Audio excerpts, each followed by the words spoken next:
বিশ্বনবী সালাতের দাওয়াত দিলেন, যাকাতের দাওয়াত দিলেন, ইসলাম কি, কিভাবে, কেমন করে পালন করতে হয় চমৎকার আর্টিকুলেট করতে শুরু করলেন। তন্ময় হয়ে সুমামা ইবনে উসাল রাদিয়াল্লাহু তাআলা আনহু বিশ্বনবীর কথাগুলো শুনতে আরম্ভ করলো।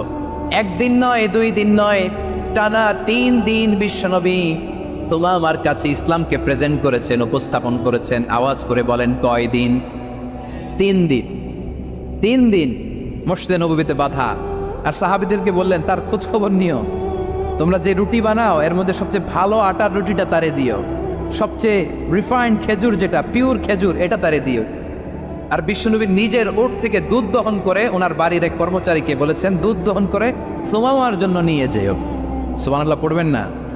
সবাই তো অবাক, ইয়ামামা থেকে আসছে নবীকে হত্যা করতে, বিশ্বনবী দেখে তারে জামাই আদর করে,